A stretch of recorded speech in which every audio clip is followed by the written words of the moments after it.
Hey guys, it's David here. Welcome to my daily update where I build $100,000 business live on camera.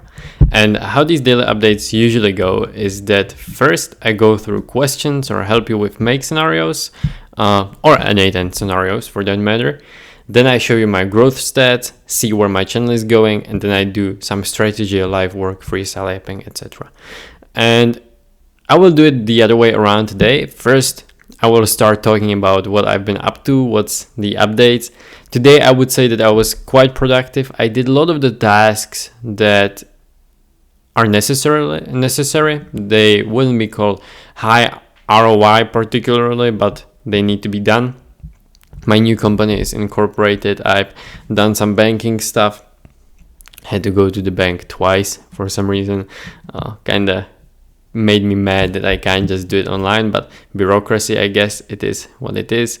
I'm leaving for a few months, going to travel, so I was sorting out renting my current living space, and I was preparing for a meeting that I have tomorrow for my education agency where I send students abroad, and I was finishing up the presentation. I was doing some other tasks for that agency. So that's what is going on. This update will be a bit shorter because I need to leave very soon and I need to pack for tomorrow as well before leaving. That being said, let's get right into it. And first, let me check if there are any questions on my YouTube channel, both daily updates and my main channel. And if they're not, then I will respond to few questions on a public channel of a great guy, Nick, that I'm watching and taking inspiration from, I guess. So we want to go to community, no new questions. So what I will do ASAP is check Nick Sorayev daily updates. And let's see, right? So his latest video, nope. I want to do daily update. I don't want the main channel. Nick Sorayev daily updates. Okay, great.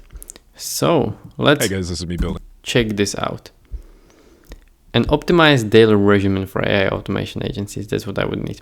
Luca is saying, hey Nick, 2 questions. First, I had the idea to sell automating hiring pipelines to recruitment agencies and small medium run businesses, but after some ChatGPT brainstorming, I realized most of them already use ATS software, and that kind of threw me off. Since you've sold these systems multiple times, what do you think? What does ATS, applicant tracking system? Yeah, that's what my experience has been, to be honest, as well. I tried selling this particularly because of Nick, and because of him mentioning it in the videos. And exactly what I found out is that most of the recruitment agencies, at least the ones that I talked to, they're already using a build tool for this that does exactly that. What though can be helpful, and I talked about it with some of the agencies, is building some other systems for them, right? So either you can figure out a different system to build, or you can pitch them this, and then they will be like, oh yeah, well, we're already using a tool X, but actually we would need Y, and you could help us build tool Y. So that would be my approach. And second, do you think there are differences between the US market and other locations like Italy? I'm mainly referring to lead gen outreach and how business owners approach automation. There will be definitely differences in pricing and the differences in the willingness of the companies to spend money. Obviously, US is a huge market, and usually you can charge more money in the US because the buying power is just higher than anywhere else in the world, really.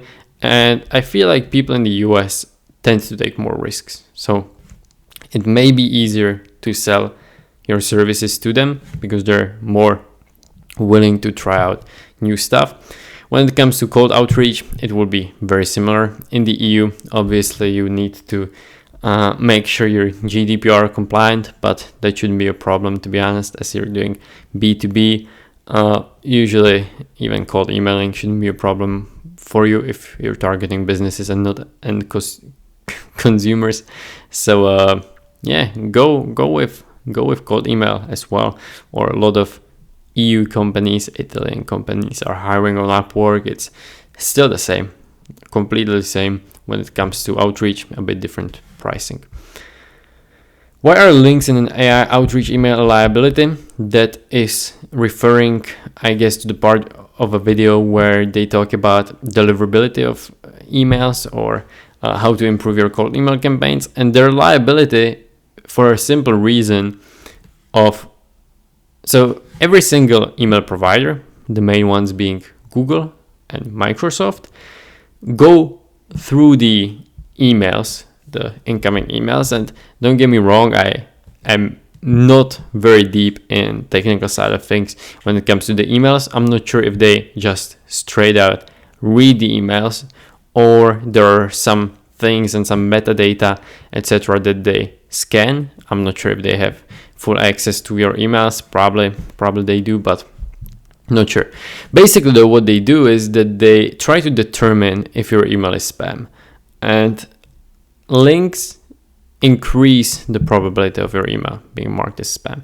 So again, it's not that if you include a link, your email will go to spam automatically, but the chance of that happening increases. D Munich says, I'm building automation for my newsletter. It output text that is title and summary. How do I get output for the section text in format where the title is hyperlinked and bold? And sorry, I just need to put this down. It's blinking for some reason, my light. And then have the summary be a regular text, all bold format. You had suggested to use HTML by converting the markdown to HTML, but this didn't work at all. Please show how to achieve this. I'm not sure what are you trying to do, or where are you trying to output it, because if you're trying to output it as HTML, then this should definitely work. What you could do in Make is that you will create the HTML structure. So you will create a structure that's saying, okay, this is title, this is hyperlinked, and then this is text, this is not hyperlinked. And if you're getting outputs out of ChatGPT, for instance, you will take the outputs, you will map it in Make just in the text placeholder, and the HTML structure will be already settled. That's how I would go about it, but I don't have enough context for this question. Luca Olsen says, I'm planning on doing cold outreach. I'm scraping Facebook ad library. We want to send email with a Loom to each person. I'm offering an autoresponder to help real estate agents with contacting leads as soon as they fill out the form. What would be the best return on my time? Cold email with personalized text, or creating Loom videos for each estate agent and sending them the email? Both.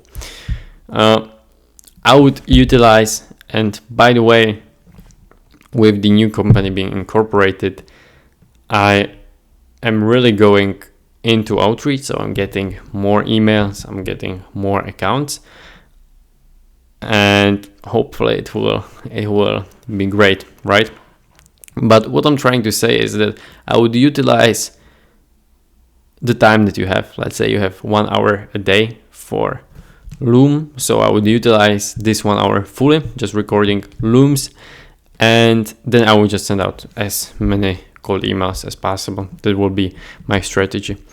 And last question, Prime is saying, hey Nick, really love your content. What can you advise a third world country, Africa, that wants to get into AI automation gold rush with zero capital and wants to scale to 10K a month?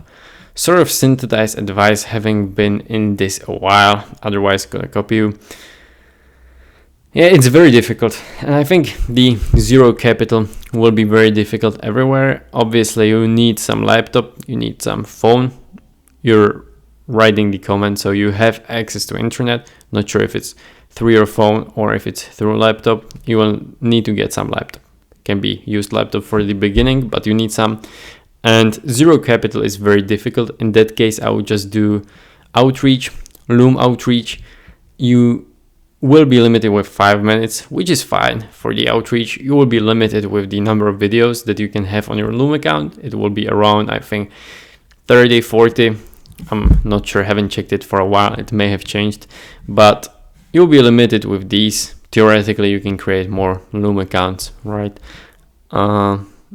Yeah, that's what I would go for, and just do this until you get first money in, and then buy the other tools. And yeah, that's a wrap, guys. That's everything for today's video. Basically, I'm very excited about the new changes and the